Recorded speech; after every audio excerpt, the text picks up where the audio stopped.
Yangoru Secondary strives for quality education. Using the same old buildings again. Local MP and Morobe Governor challenged. And Westpac announces Women Awards.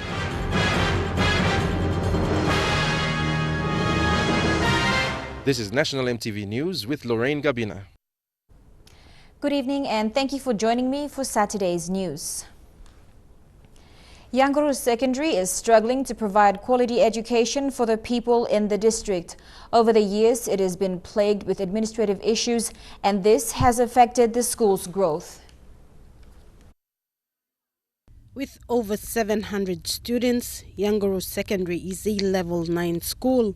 This demands that there should be 26 teachers to cater to all the students and subjects that a school of this level needs. However, this has not been the case because of a lack of teacher houses and other important infrastructure. The quality of the classrooms that we have are not suitable. Okay, we do not have enough computers. Our staff room has already run down. The science lab, the library, okay, they have been built since 1974 and now they are still here. I was a student, I used them, and now I'm a teacher using the same old buildings again. No proper facilities means some subjects are not taught, and the impact can be seen in the grade 12 national examinations. Out of the total 18 papers that grade 12s throughout the country take, students from Yangoru Secondary only take 13 because they don't have specialist teachers for geology, ICT, applied English, applied science and legal studies. Another great need they have is for dormitories. Okay, it is still a day school. Many students travel 10 and 15 kilometers, as well as 20 kilometers. Okay, they travel early in the morning. They walk distances. If they are lucky for a pickup on the way, they are given a ride. But things are looking up for the school. Recently, the district administration has started supporting the school with a 3-in-1 classroom that is nearing completion.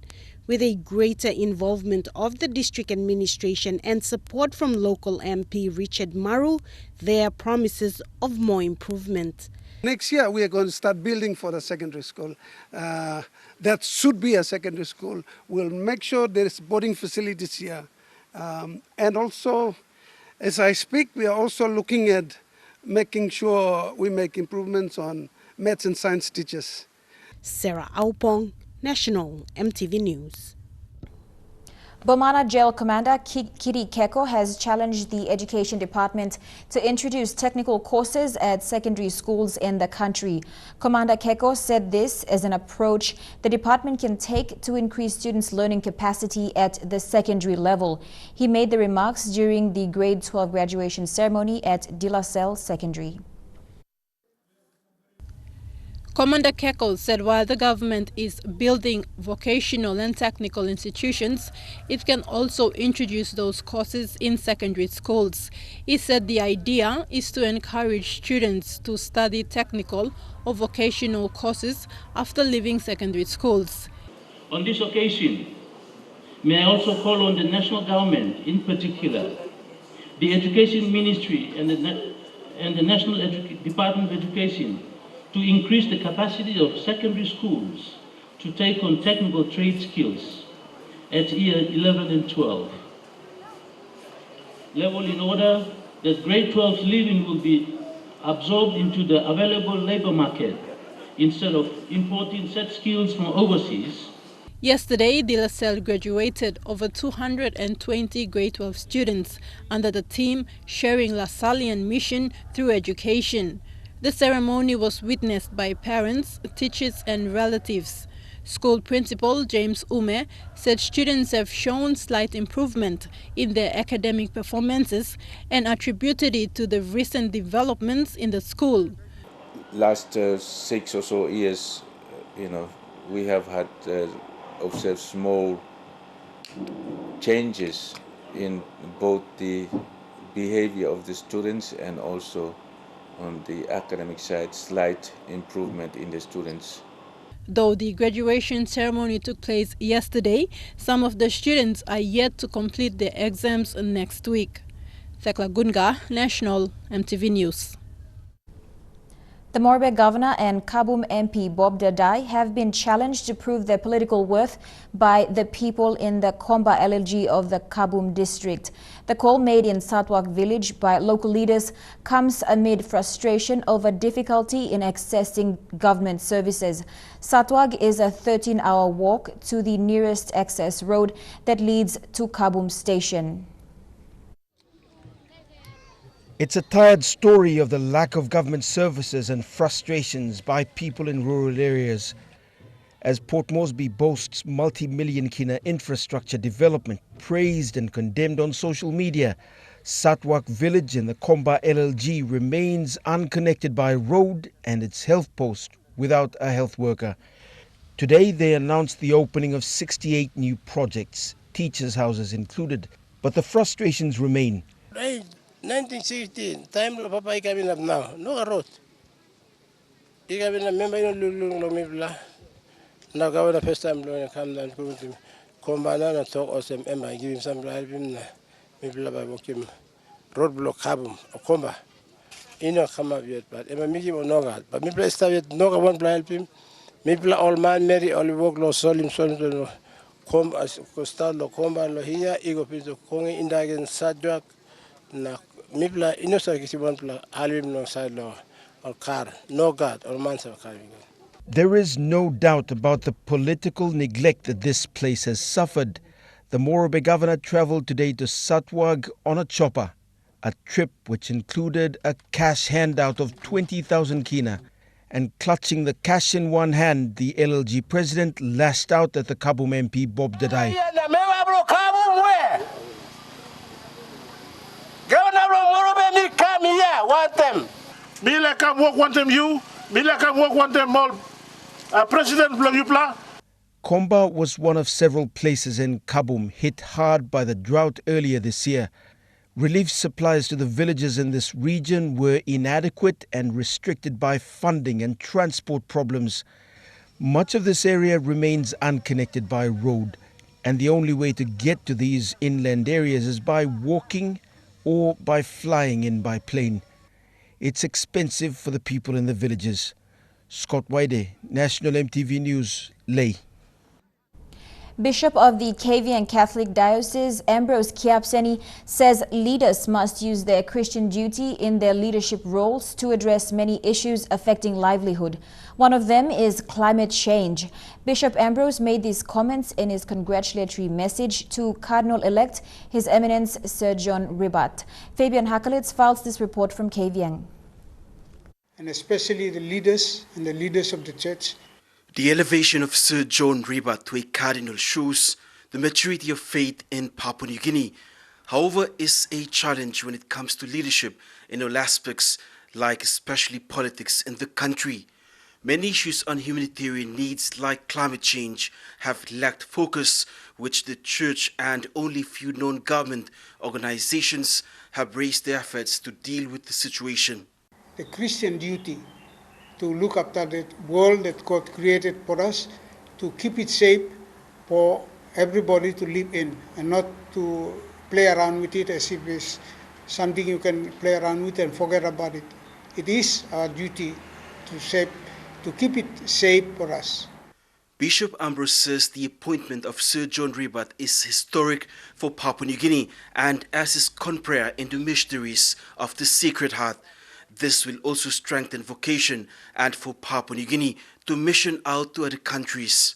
From mission to church and from church to mission. So that will be what we are going to follow in future.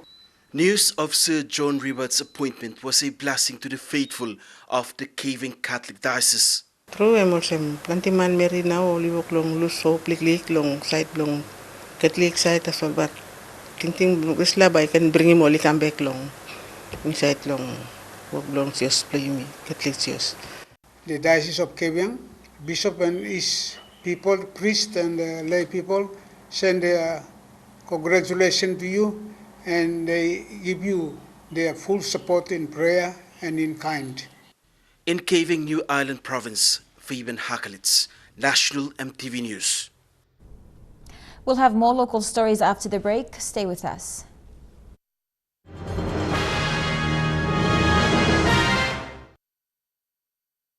Welcome back to National MTV News. You've heard their names and witnessed some of their extraordinary accomplishments, but oftentimes their tireless efforts are not given the due respect and appreciation they truly deserve. Last night, however, during the ceremonious Westpac Outstanding Women Awards, the night belonged to these hardworking and accomplished women. Leanne Gerari with more. The annual Westpac Outstanding Women Awards celebrated accomplished women, both young and old, from all walks of life. Despite the odds stacked against them as women in a patriarchal society, the 21 women nominated last night rose to the top of their fields and made their mark in their communities. The Westpac Red lit up the event as the night marked the 10th year of the awards, a decade of celebrating the intellect, the beauty, and the power of women in PNG's modern society. But tonight, as you know, marks 10 years of the WOW Awards. And during that time, we've built an alumni of proud professional women that today is over 100 strong. The awards have grown, as have the ranks of professional women nominated. And this year, we have 21 finalists across 7 categories. And further, we've had more nominations than ever before, with more than 100 nominations in total. That's how many women we believe that have the wow factor here in PNG. The contributions and sacrifices of the nominees were applauded, with PwC Private Sector Award winner and overall WOW winner, Bossa Togs, stating that the outstanding women selected as finalists this year are just a sample, and they were ordinary women doing extraordinary things in every field around the country. The other winners of the night included Dorothy Lamin Waluta, who was awarded the Steamships Not-for-Profit Award. Rita Awesa awarded the SP Brewery Entrepreneur Award. Anastasia Wanasawa with the Trukai Community Award. Julian Lekamaliaki with the More Printing Sports Award. Jacqueline Joseph with the IBBM Young Achievers Award. And Dr. Lati Amos with the Pacific Assurance Public Sector Award. However, though these select few were made finalists and recognized by Westpac PNG, ordinary women all around the country have been achieving extraordinary things. From boardrooms to classrooms to the hospitals and courtrooms and so forth, the women of Papua New Guinea have been changing norms and setting trends, and will do so for years to come. As the saying goes, Mama stop, Nayumi stop. Leanne Gerari, National MTV News. The Simbu Catholic Diocese has partnered with the PNG Forest Authority to plant and grow trees. After 4 years of dialogue, a memorandum of agreement was signed this week to kick off the project. This agreement will see PNG FA provide trees and other technical support, while the diocese will manage the project. Local Bishop Anton Bal said the initiative is in line with the Church's teaching and a measure to implement Pope Francis's call to minimize destruction to the environment. This is the first time PNG SA is teaming up with the Church, and Luke Nakandio from the National Forest Services says trees take a long time to grow, and he wants the partnership to last for a long time. Women and young girls need to have safer public places free from harassment and violence. This is part of the United Nations Women Sun Up One Time campaign to change the public environment in Port Moresby. According to the United Nations, 90% of young girls and women in Port Moresby report sexual harassment on the bus stop or on the bus. Every day, 2 to 3 women report sexual violence in the marketplace, with 97% of women and girls feel unsafe at bus stops. Very little who experience violence in public places do not report the incident or receive help. The United Nations and NCDC have come together along with a whole host of other community organizations that are committed to bringing men and boys together with women and girls to make the city of Port Moresby safe for women and girls.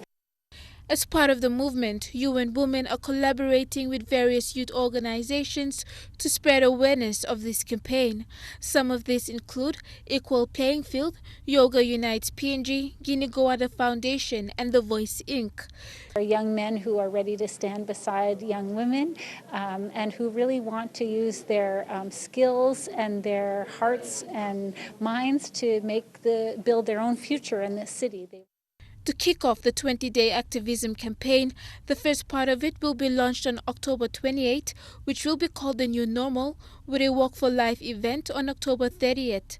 UN Women will also collaborate with the FIFA Under-20 Women's World Cup, supporting this year's International Day End Violence Against Women and Girls on November 25th as part of the campaign activities. The campaign will also see Executive Director of UN Women visit the country in December. Marilyn Diaukatam, National MTV News. Don't go away, we have Chukai Sports coming up next.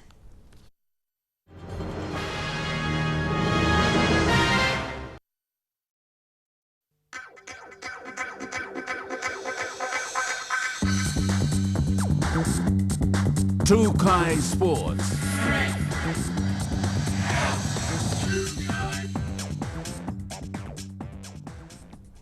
Welcome to Chukai Sports. The Port Moresby hockey semi-final saw Bismarck fall to Blades 4-0 at the Sir John Guys Stadium today. Blades took the lead in the first half, leading by 1-0. They scored halfway through the first half through a powerful shot that caught the Bismarck keeper off guard. Bismarck tried to fight back with fast ball movements through the sides of the pitch, but failed to find the back of the goal. The Blades' defense was a key factor in their win today, stopping the Bismarck players. In the second half, they came in even stronger to add 3 more goals to their lead. Blades have now secured a spot in the next weekend's grand final. Kavieng Hotel in New Ireland has come on board to sponsor uniforms for the Drongos Masters softball team. These uniforms will be used by the team during the Masters tournament at Gold Coast, Australia next month. Fabian Hakelitz files this report from Kavieng. It was a surprise gift for the Drongos Masters softball team. This afternoon, players were in full smile as they received the uniforms, thanks to the sponsor Kavieng Hotel. To give back to the community, and we do that pretty well. Here we do a fair bit in different places, and we just do what we want, but it's a pleasure to look after some of these ladies. This is the first ever Masters tournament which Drongos will compete in. They will be ambassadors of New Ireland province and also Papua New Guinea at the same time. And also to be part of the team traveling to Gold Coast, which is next week. The team will be promoting New Ireland, which is abroad, and in terms of tourism. The Drongos Masters softball team is made up of 16 players who will be departing for Port Moresby next week and then onwards to Australia. The Masters tournament will be held from November 3 to 12. In Kavieng, New Ireland province, Fabian Hakelitz, National MTV Sports. And in cricket, after defeating Namibia in the ICC I-Cup 4-day last Wednesday with 199 runs, the Barramundis went on to defeat them yet again yesterday in the World Cricket League Championship ODI.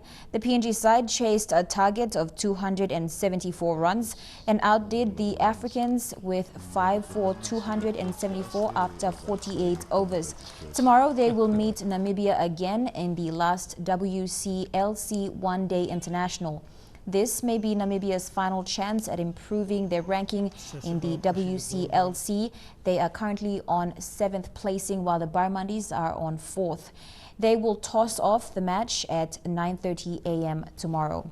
MTV will be airing it live for the country to watch. Meanwhile, Barramundis coach Deepak Patel may be expecting more tomorrow from his players, as they have already shown in the last 2 matches that they are capable of bringing home one more win. And we'll have the weather details next. Stay tuned. Chukai Sports.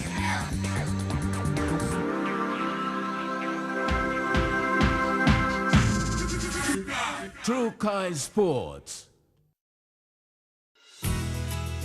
The weather details are proudly brought to you by Dulux Weather Shield. Worth doing with Dulux.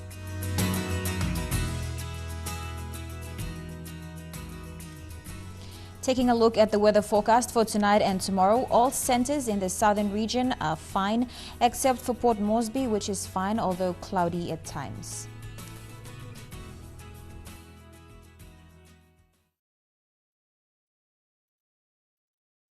The weather details are proudly brought to you by Dulux Weather Shield. Worth doing with Dulux.